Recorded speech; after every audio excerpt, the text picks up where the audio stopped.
Men more quickly forget the death of their father than the loss of their patrimony. That line from Machiavelli cuts to the heart of betrayal because it reminds you that what you give away carelessly will be remembered forever in the minds of others.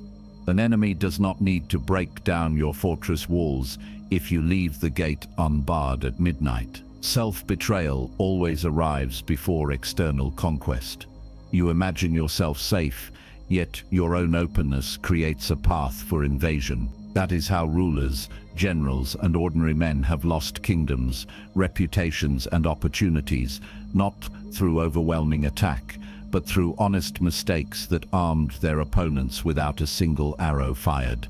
Picture your phone left on a table at a crowded cafe. No lock screen, messages glowing. Anyone can glance, read, and capture. It is the modern equivalent of leaving your war plans unrolled in a tent while spies slip through the shadows. The digital age has made oversharing not just careless but catastrophic.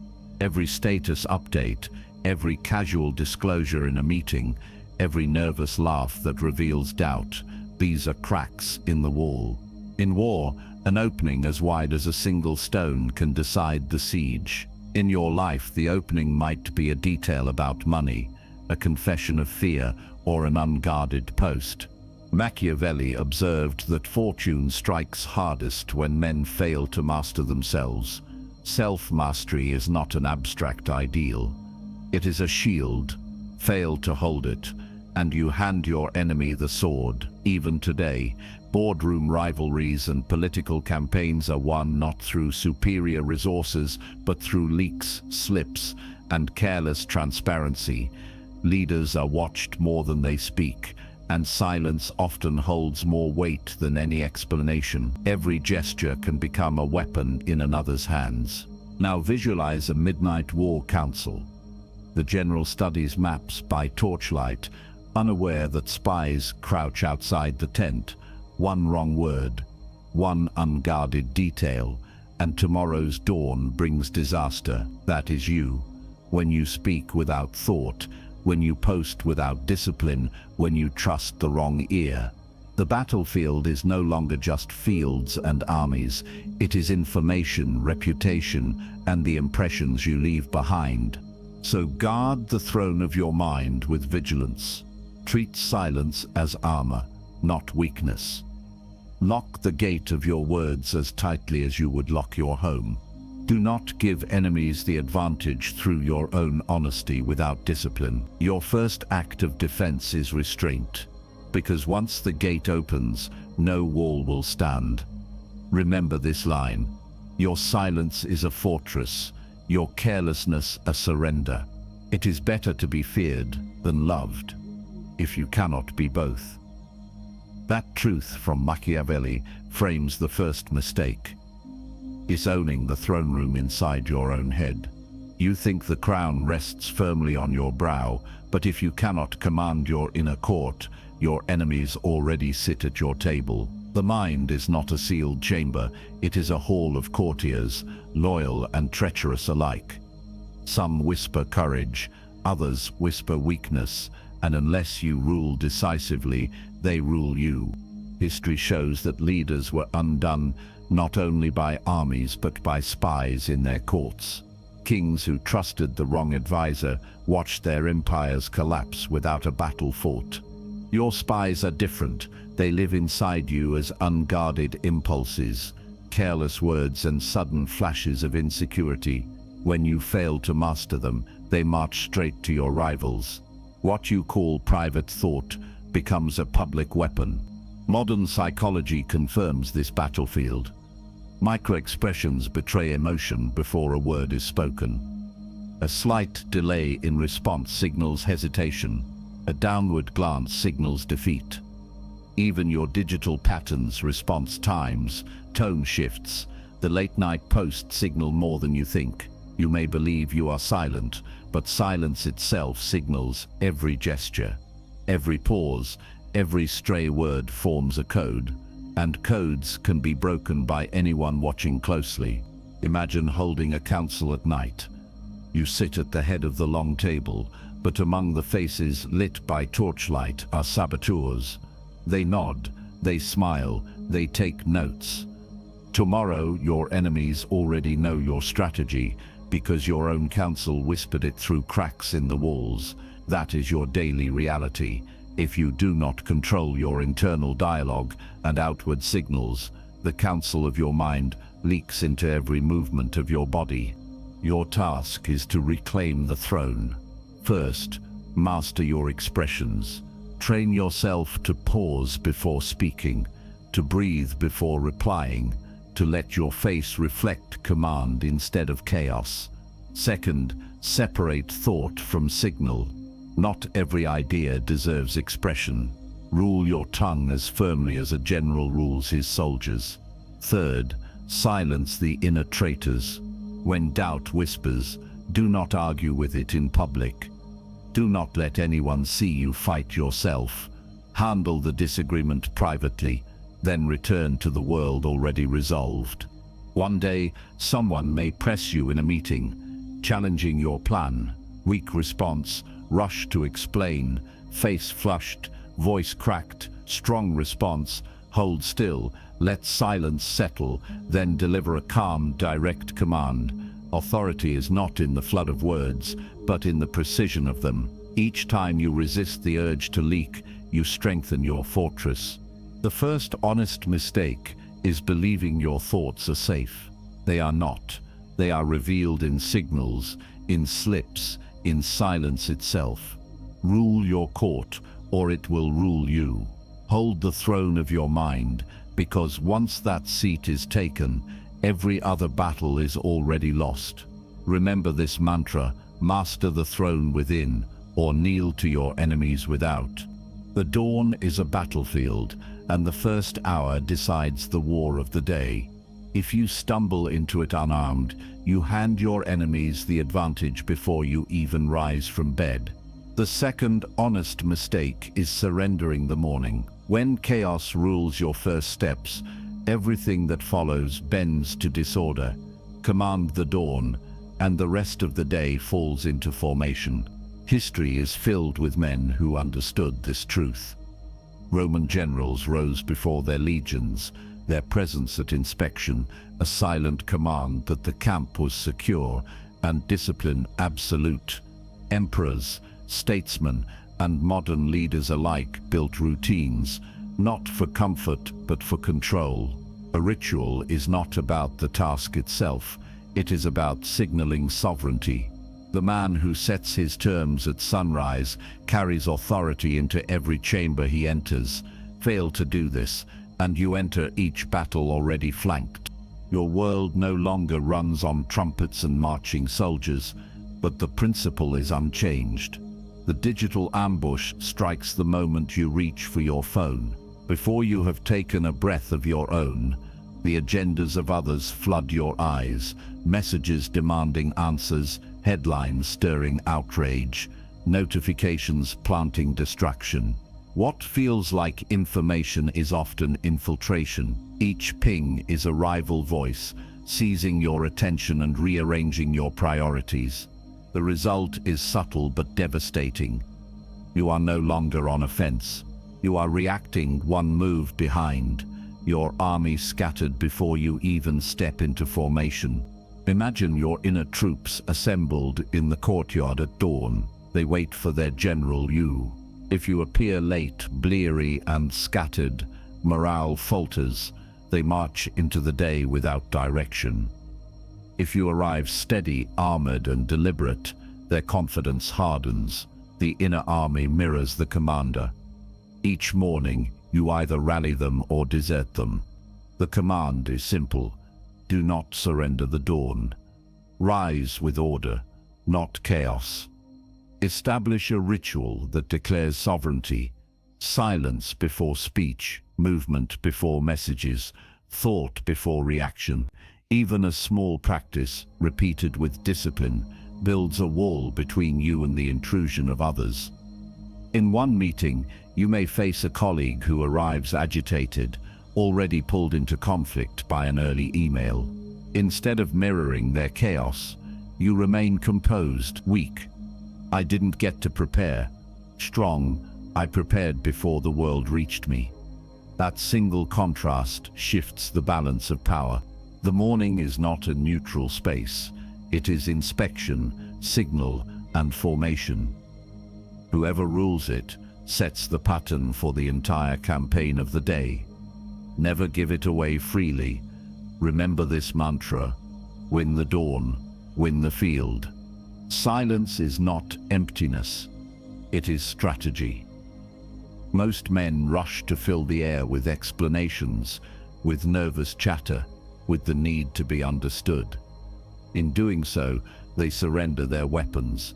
The first to speak often reveals position, reveals weakness, reveals intent. The one who holds silence shapes the terrain itself. Silence is not absence of power. It is the sharpening of power into a blade. History proves this. George Washington was known for his measured pauses, letting allies and rivals twist in uncertainty while he studied the field. Nelson Mandela used silence in negotiations not as a retreat, but as pressure, a weight that forced others to reveal more than they intended. In both cases, silence was commanded. To the untrained, it looked like hesitation. To those who understood, it was dominance. Your world tests you differently, but the principle remains. Social media demands instant responses. Colleagues push for quick answers. Rivals bait you into impulsive replies. Each time you react immediately, you hand over intelligence. Every tweet, every hurried message, every visible flinch is ammunition.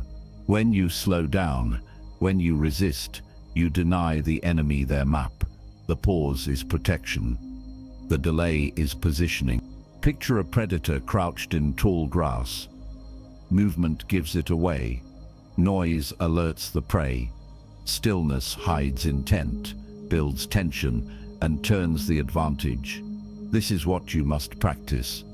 In meetings, in arguments, in negotiations, be the predator in the grass. Hold your ground, let silence work, and let the other side expose themselves. Words spoken under pressure are almost always words regretted. There will be moments of direct challenge. Someone demands a quick answer in front of others. Weak, blurting out a rushed explanation, spilling strategy, diluting your authority. Strong, holding steady, letting the silence stretch, and then delivering one decisive sentence. The difference is visible to everyone present. The first approach feels defensive. The second feels commanding. Your task is to weaponize stillness. Pause before you type. Pause before you answer. Let silence do the heavy lifting. Never mistake urgency for necessity. When you control the tempo, you control the battle. Remember this mantra: your silence is a blade. Every careless word dulls it. Mercy is not in leaving every door open. Mercy is in closing the ones that weaken you. The fourth honest mistake is keeping weak links alive out of politeness, habit, or fear of judgment. What feels like kindness often becomes exposure. A fortress is not strong because every gate is open. It is strong because unnecessary gates are sealed. Castles under siege were not breached by direct assault alone. Many fell because of forgotten tunnels, unguarded passages, or secret doors left ajar. Commanders who survived understood this truth. Protect the heart by eliminating weak points. The same principle applies to you. Your life has corridors where enemies can walk freely, old ties that serve no purpose, half-dead obligations, endless access to your attention. They drain your defenses, and every delay in closing them costs strength. In the modern battlefield, these weak doors often disguise themselves as convenience. The group chat you never mute, though it wastes hours. The email list you stay subscribed to, though it constantly floods you with distractions. The app you cannot delete, though it siphons your focus and leaks your patterns. Each open channel is a listening post where rivals or opportunists gain intelligence. What feels harmless is surveillance. What feels polite is exposure. Picture the drawbridge at nightfall. The army is safe inside the walls, the fires burn, but the chains still hang loose. A single intruder slips in and sets the hall ablaze. This is the cost of politeness when it overrides discipline. Closing the bridge is not cruelty. It is sovereignty. Lighting the wood and hearing the chains snap shut is not loss, it is liberation. You must train yourself to eliminate with precision. End conversations that only drain. Unsubscribe from streams that do not strengthen. Remove apps that pull you into reflex rather than strategy. Delete the numbers that invite chaos into your pocket. Weak. I didn't want to seem rude, strong. I chose to guard my fortress. The framing matters. One approach makes you hostage to others' feelings. The other makes you master of your space. There will be moments of resistance. A colleague may ask why you left a group chat. The calm response is not apology but clarity. My focus required it. No anger, no hostility, only command. You do not need to explain beyond that. Politeness without boundaries is not virtue. It is surrender dressed in courtesy. The lesson is ruthless elimination. Seal the unnecessary gates. Burn the weak bridges. Cut off the corridors that lead enemies directly into your mind. Each closure is not loss, but strength regained. Do not keep access alive for those who do not deserve it. Remember this mantra. Every closed door strengthens the fortress. Power without presentation is a castle without walls. The fifth honest mistake is showing the real face too soon, mistaking unfiltered exposure for strength. Authenticity is valuable, but in strategy it must be timed, framed, and armored. Every leader who endured a crisis learned to distinguish between the private self and the public mask. The mask is not a lie, it is the armor of a controlled image. History provides clear examples. Otto von Bismarck understood how to cultivate mystery and distance. His speeches were measured, his public gestures calculated, his private views tightly held. Steve Jobs projected intensity and precision on stage, even when his personal life was turbulent. Neither man was false. Each crafted a visible self that signaled power, vision, and inevitability. That is the leader's mask. Deliberate, disciplined, and unfazed. Without it, authority frays. In the modern battlefield, the mask of command is built from digital fragments. Every post, comment, and image becomes a brick in your public fortress. Each casual share erodes your legend. Each disciplined share strengthens it. You are always signaling. Social media has blurred the line between public and private, but the principle of reputation engineering remains. You decide what image to project, or others will project one for you. Picture the coronation ceremony. Before entering the Great Hall, you lift the mask. It is not deception. It is preparation. The mask carries your crest, your colors, your narrative. Inside, the crowd watches in silence. Allies feel steadied by your presence. Rivals hesitate, unsure where your edges lie. The mask controls the tempo. You are no longer at the mercy of perception. You shape it. Practical action follows this vision. First, separate what you feel from what you reveal. Command your face and tone before your words. Pause before posting. Ask whether each disclosure strengthens your fortress or opens a gate. Weak, I post to vent. Strong, I post to position. This shift from impulse to strategy turns every action into reputation capital. Second, design your public rituals. Dress, language, timing, and digital cadence signal power long before you speak. Third, guard your boundaries. Not everyone earns access to your unmasked self. The fewer who do, the stronger your position becomes. There will be pushback. A peer may say, "You are too calculated, too controlled. Handle it with calm leadership." Explain that discipline is not deception. It is respect for the weight of influence. You need not apologize for the structure. The most stable leaders project steadiness precisely because they protect their private chaos from public display. The mask of command is not about hiding your humanity. It is about presenting a version of yourself that can withstand pressure without cracking. It lets you lead without bleeding. When you finally choose to reveal vulnerability, it lands as power because it is rare, deliberate, and earned.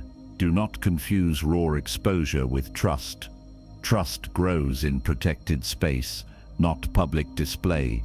Authority begins with self-mastery, but influence multiplies with image mastery. Build your fortress brick by brick. Enter each hall prepared, armored, and deliberate. Remember this mantra: craft the mask or be defined by others. Excessive explanation is surrender disguised as clarity. The sixth honest mistake is believing that pouring out more words protects you when, in truth, it exposes you. Every unnecessary detail is a weapon handed to your enemy. Mystery is not weakness. It is the inner assassin that kills the urge to explain, striking silently before your own mouth betrays you. History has shown that power often lives in ambiguity. Diplomatic treaties were written with deliberate gaps, words chosen so that each side could claim victory while still leaving room for maneuver. Leaders who mastered this art kept leverage because they never gave away the full shape of their intent. The language itself became armor.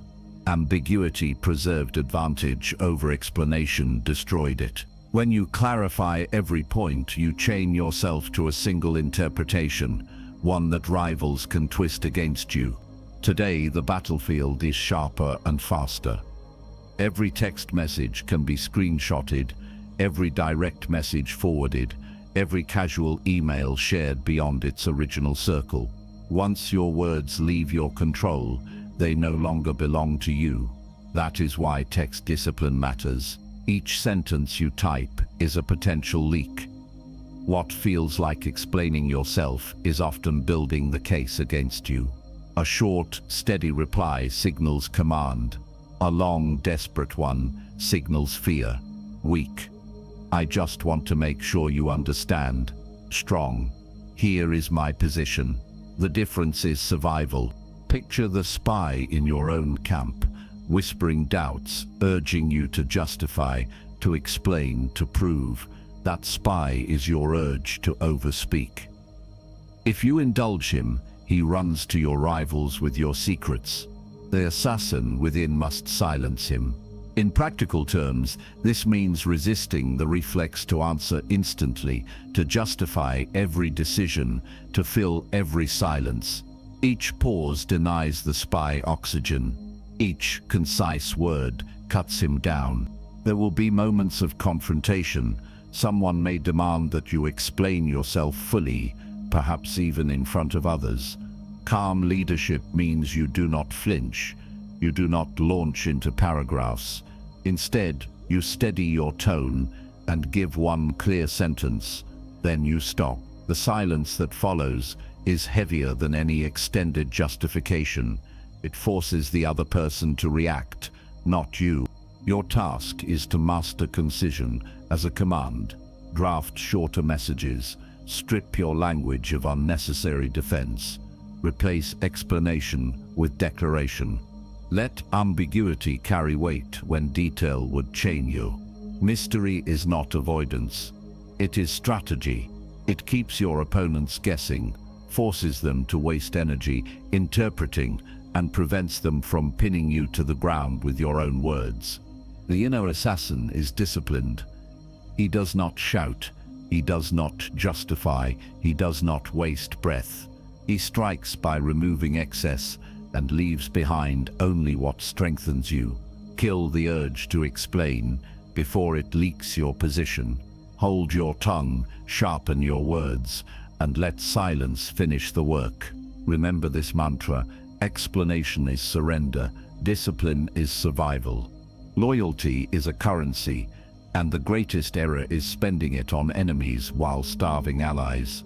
The seventh honest mistake is neglecting those who already stand with you while obsessing over those who oppose you. Rivals consume your attention. Critics bait your energy, but the foundation of your strength is the circle that feeds you. Neglect that circle and you will discover too late that your fortress has hollow walls. History makes this point clear. Princes who endured long reigns did so by nourishing their base of loyal supporters. Patronage systems were not just gifts or bribes, they were strategies of survival. Machiavelli warned that starving allies while appeasing rivals is fatal.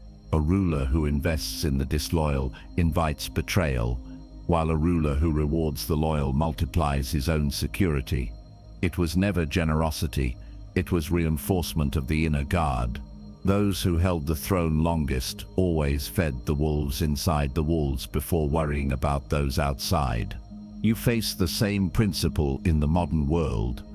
Your allies are the colleagues who advocate for you in your absence, the friends who shield your name when others would drag it, the mentors who speak your value behind closed doors. Yet many people ignore these figures, chasing after critics or trying to win over doubters. That is a misallocation of force. Critics rarely convert, allies only strengthen. A simple thank you, a consistent check-in, an acknowledgement of loyalty, these are investments that harden your base. Your rivals should be aware of your strength, but your inner circle should feel it. Now visualize the table at nightfall. The hall is dark. The hunters circle outside, but under the table you slide meat to your wolves. They grow stronger, their eyes sharpen, their loyalty deepens. When the doors burst open, it is not you alone facing the attack. It is the wolves leaping to defend the hand that fed them. This is how you endure storms, not by appeasing outsiders, but by fortifying insiders. The practical command is simple. First, identify who your wolves are, the ones who have proven loyalty, not the ones who promise it. Second, invest deliberately. Time, attention, recognition. Small acts that show you see and value them. Third, stop chasing critics. Weak. I just want them to like me. Strong. I will strengthen those who already fight beside me. This language shift preserves energy for where it multiplies instead of where it drains. You will face moments of tension. Perhaps in a group, someone criticizes you unfairly. The reflex might be to turn all your attention to silencing them. Instead, acknowledge your supporters who defend you. Say less to the critic, reinforce more to the ally. Over time, the critic remains loud but ineffective, while the ally becomes a shield that no attack penetrates. Your focus decides who grows. The temptation will always be to fixate on enemies because their opposition stings. But mastery means choosing strategy over impulse. Let your rivals starve outside the gates. Let your allies feast inside. Every empire that fell starved its own guard while negotiating with those sharpening swords at the border. Do not repeat that mistake. The wolves you feed become your wall. They form the pack that ensures your survival, even when storms rise and hunters gather. Strengthen them first, and your enemies will find the gates too well defended to breach. Remember this mantra: feed the loyal, and they will devour your enemies for you. Life is not checkers, it is chess. The eighth honest mistake is living and reacting move by move, never seeing beyond the immediate threat. When you play only the next step, your rival controls the board. They bait, you respond. They feint, you chase. Strategy collapses into reaction. The advantage always belongs to the one who anticipates. History reveals this truth again and again. Napoleon advanced, not by improvisation but by mapping campaigns 3 stages deep, forcing his enemies into predictable traps. Sun Tzu framed war as the art of anticipation, teaching that victory comes not from responding to what the enemy does now, but from shaping what they will be forced to do later. Leaders who thought 2 or 3 moves beyond the moment survived where others perished. Those who failed to anticipate found themselves cornered, even with stronger armies. The same dynamic plays out in modern life. In workplace politics, a rival often knows your reflexes before you do. They predict how you will defend yourself, how you will respond to provocation, how you will answer a challenge. If they can map your behavior, they can manipulate it. Perhaps you think you are fighting back, but you are actually moving along the path they designed. The pattern breaker wins. If you want command, you must stop being predictable. Do not answer every email immediately. Do not reveal your irritation where it can be studied. Do not play by the script your opponent expects. Each time you alter the tempo, you rewrite the game. Imagine floating above the chessboard. From that height, you see not only your next move, but the counter, and the counter to the counter. You watch the traps forming before you step into them. That bird's eye view is foresight. It comes from slowing down, studying the map, and refusing to be drawn into impulsive exchanges. The pawn that looks threatening now may be bait. The true danger lies 3 moves away. Only distance reveals this. Practical command requires 3 disciplines. First, think in chains of consequence. Before speaking or acting, ask yourself not only what happens now, but what happens after, and what happens after that. Second, break your own patterns. If you are always predictable, even allies lose faith in your command. Third, control the pace. Slow rivals down when they rush, accelerate when they hesitate. Weak, I had to respond immediately. Strong, I chose the timing of my response. You may face direct disagreement. Someone may accuse you of being evasive because you do not react instantly. Handle it calmly. Explain that decisions are stronger when they are deliberate. Leadership is not speed, it is control. By staying composed, you prove that your silence was not weakness, but calculation. Anticipation is the hallmark of command. You cannot prevent every strike, but you can prepare for the third move, the hidden trap, the deeper play. Those who master this discipline are rarely surprised. Those who neglect it are always one step behind, living in reaction rather than authority. Remember this mantra: see 3 moves ahead, or you will always be a piece in someone else's game. Ease is the slow poison of power. The 9th honest mistake is seeking comfort when discipline is required, chasing relief when steel must be forged. Every time you avoid discomfort, you leak strength to your enemies. Every time you reach for what soothes instead of what hardens, you hand them the advantage. Pain is not your enemy. It is the anvil that shapes your will. History is clear on this point. Spartan warriors were trained under deprivation so harsh that survival itself was the test. They ate little, marched far, and endured cold without complaint. This was not cruelty for its own sake. It was engineering. By hardening boys into men who could suffer without surrender, the Spartans created soldiers no siege could break. Other armies relied on numbers or wealth, but the Spartans relied on willpower tempered in hardship. When battle came, deprivation had already done the work. The enemy could not exhaust what was already accustomed to struggle.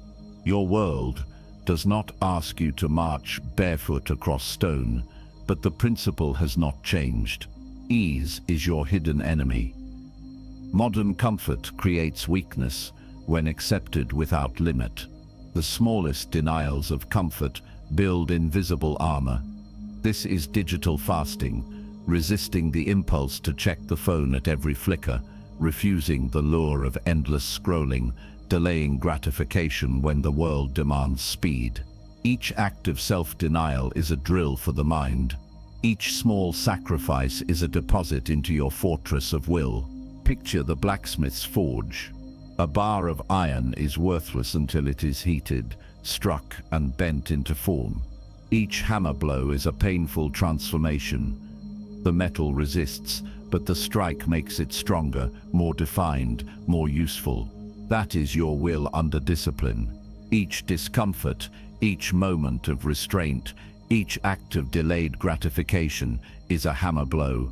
The more you endure, the sharper your edge. Avoid the fire, and you remain brittle. Enter the fire, and you emerge as steel. Practical command requires ritual. Build routines that introduce discomfort by design. Wake early when others sleep. Work in silence when others drown in noise. Fast from distractions, from indulgences, from the compulsions that erode focus. Weak, I need to relax first. Strong, I will earn relief after discipline. That single shift rewires how you meet the day. Relief becomes reward, not default. Pleasure becomes earned, not assumed. You will face disagreement. A peer may laugh when you skip the distraction everyone else indulges in, saying you take life too seriously. Calm leadership is not defensive. You respond with steadiness. Discipline is the reason I move forward while others remain stuck. You do not need to convert them. You only need to continue sharpening yourself. Their comfort keeps them still. Your discomfort keeps you advancing. Pain, chosen and controlled, becomes fuel. You do not need to invent suffering, only to stop fleeing the small moments that already arrive. Cold mornings, delayed replies, silent hours, these are your forge. What feels like denial in the moment becomes power in the long run. Your enemies thrive when you seek constant ease, because ease makes you soft, predictable, and quick to fold. They wither when you harden, because nothing they withhold can break what you have already denied yourself. Discipline is the ritual that converts pain into power. The harder the strike, the sharper the edge. When you accept discomfort as the cost of mastery, you deny your enemies their simplest path of attack. They can tempt, they can press, they can exhaust, but they cannot move you. You are not brittle iron anymore. You are forged steel. Remember this mantra: endure the fire, emerge as iron. Untouchable is not the man who fights every battle. It is the man whose fortress is so imposing that enemies abandon the attack. The 10th honest mistake is believing strength comes only from direct confrontation. True mastery is when rivals recognize resistance as futile and redirect their energy elsewhere. Untouchable is not invincible, it is strategically unapproachable. History shows how reputation itself can act as a shield. Medieval knights carried not only steel, but the weight of a name. A single crest could deter conflict because challengers understood the cost of testing it. Leaders built legacies where opposition withered before swords ever crossed. The shield was not always iron, often it was reputation alone. In the modern age, the same dynamic applies. Influencers, entrepreneurs, and statesmen who cultivate a consistent, disciplined image prevent many attacks because rivals know they will not find cracks. Your reputation is the wall your enemies must climb, and if it is tall enough, they will not try. Today, this shield is crafted through your digital presence. Each post is mortar. Each silence is stone. What you choose to reveal and what you choose to withhold both build perception. Strategic posting measured, deliberate, valuable, establishes authority. Strategic absence, silence when chaos demands reaction, signals composure. Both shape the battlefield. Enemies study you not only for what you say, but for how you move. If you are consistent, they see the fortress. If you are erratic, they see a loose gate. Weak. I post whatever I feel. Strong. I post what strengthens my legend. That shift rewires your digital footprint into armor. Visualize yourself walking through a silent hall.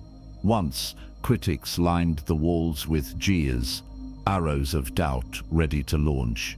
Now they are silent. Their banners hang, but your own discipline has outlasted their energy. Above you, banners of your own reputation and consistency fly high, lit by torchlight. You do not win by silencing every voice. You win by making opposition irrelevant. The hall itself testifies. Those who once opposed you now lower their heads in resignation. Practical command requires 3 moves. First, craft reputation deliberately. Decide what you stand for and repeat it until it hardens into stone. Second, manage digital presence as though every post were permanent. Delay gratification. Guard your tone and recognize perception as a battlefield of its own. Third, protect composure in conflict. When someone drags you into chaos, resist. Let silence or a single calm statement speak louder than 10 frantic defenses. Each refusal to descend weakens them while strengthening you. You may face direct provocation. A critic may demand an immediate response, baiting you into a fight. Command requires restraint. You acknowledge once firmly, and then you step back. The crowd sees who lost control. Untouchable is not about dominance in every exchange. It is about making the exchange itself unnecessary. Enemies thrive on weakness, inconsistency, and overexposure. They wither when they meet discipline, repetition, and silence. When your reputation is steady, when your presence is controlled, when your composure is unshakable, most rivals will not even bother. They will look elsewhere, because effort against you promises no gain. That is the essence of being untouchable, not impervious to attack, but unworthy of it. Remember this mantra: build your fortress so high that enemies turn back before the first stone is thrown. Power without mastery of self is always temporary. The final form of strength is not found in fighting every battle, but in becoming sovereign of your inner kingdom, a ruler so steady that outside forces lose influence. The climax of this journey is the recognition that the cost of neglecting the first 9 disciplines is total vulnerability, while the reward of embracing them is a fortress that no rival can penetrate. You are not only surviving, you are ascending. History offers models of this transformation. Machiavelli's Prince was not written as fantasy but as a manual for rulers who turned weakness into advantage. Leaders who commanded empires understood that self-betrayal was their greatest enemy. Some began as vulnerable, even despised, but reversed their fate through discipline. They built reputations that preempted attack, cultivated silence that commanded more than words, and projected images that could not be undermined. Modern CEOs and statesmen have done the same. Many stumbled, faced public doubt, or were dismissed as finished. Yet, those who rebuilt on the principles of restraint, foresight, and ruthless elimination rose higher than before. They proved that sovereignty is not granted, it is earned through self-command. In today's world, the archetype repeats itself. Consider the case of a public figure who seemed broken by scandal. Every critic predicted collapse, yet instead of reacting wildly or explaining endlessly, they withdrew, disciplined their presence, rebuilt their circle, and re-emerged with sharper focus. Over time, their enemies had nothing left to feed on. Silence starved the fire. Reputation was reforged through action, not apology. Where others were reactive, they became untouchable. This is modern sovereignty, converting the sting of betrayal into the steel of authority, proving that mastery of self translates directly into mastery of perception. Now imagine the coronation scene. You stand in a war-torn hall. The banners of your critics hang tattered, their energy spent, their voices reduced to whispers. Around you, torches burn against stone walls rebuilt by your own discipline. You walk toward the throne not as a pretender, but as the rightful sovereign, carrying the crown in your own hands. There is no council to vote on, no rival to challenge. You place the crown upon your own head. The silence that follows is not emptiness, but acknowledgement. This is the sound of enemies giving up. This is the weight of sovereignty earned through the mastery of silence, ritual, and will. But the vision is not abstract. To reach this hall, you must embody every discipline that brought you here. Rule your inner court, or your impulses will betray you. Command the dawn, or your day collapses before it begins. Wield silence as a blade, or your enemies will map your weaknesses. Eliminate weak doors, or they will breach your fortress. Wear the mask of command, or you will be defined by others. Kill the urge to explain, or you will be caged by your own words. Feed your allies, or you will face betrayal when you need loyalty most. Anticipate the third move, or you will always be reacting. Convert pain into power, or you will remain brittle iron. Each principle is a stone, and together they build the fortress of your sovereignty. Practical command now demands a final oath. Stop chasing approval. Stop surrendering to chaos. Stop feeding critics while starving allies. Instead, set rituals that reinforce willpower daily. Speak less, but command more. Invest in your circle, deny your enemies attention, and project an image of composure so steady that attacks dissolve before they reach you. Weak, I hope they respect me. Strong, I will live in a way that leaves them no choice. That single shift marks the coronation of your sovereignty. The sovereign of the inner kingdom is not manipulated, not reactive, not desperate for validation. The sovereign sets the tempo, guards the gates, and commands presence without needing noise. Enemies look, calculate, and turn away because the fortress is too high, the reputation too steady, the discipline too deep. That is the ultimate transformation. Not to be free of enemies, but to be beyond their reach. Remember this mantra: crown yourself, and the world will kneel to the discipline it sees. Authority begins within. The world bends to the man who first bends himself to discipline. The 10th principle is not a new tactic, but the oath that binds them all. Command the self, and you command the world. Every weakness you ignore becomes a weapon for your rivals. Every ritual you master becomes a shield for your throne. History reinforces this lesson. Machiavelli observed that rulers collapse when they trust fortune more than discipline. Those who built fortresses within through silence, restraint, and ritual outlasted storms that destroyed greater armies. The Spartans trained by deprivation, generals ordered dawn inspections. Statesmen wore masks that preserved their power. These are not stories of the past. They are reminders that the enemy often never needs to strike. Men disarm themselves when they abandon discipline. Now the battlefield has changed, but the weapons of self-mastery remain. Your phone is the gate of your fortress. Your morning is the battlefield where order is set.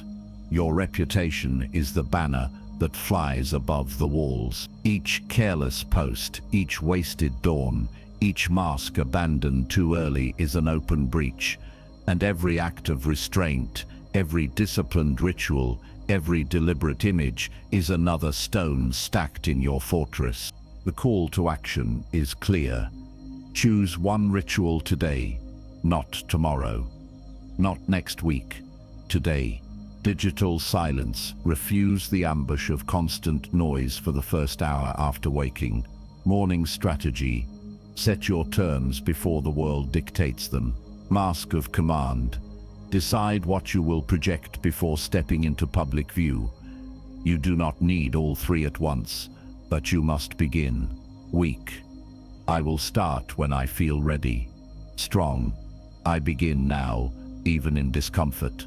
This difference separates the sovereign from the servant.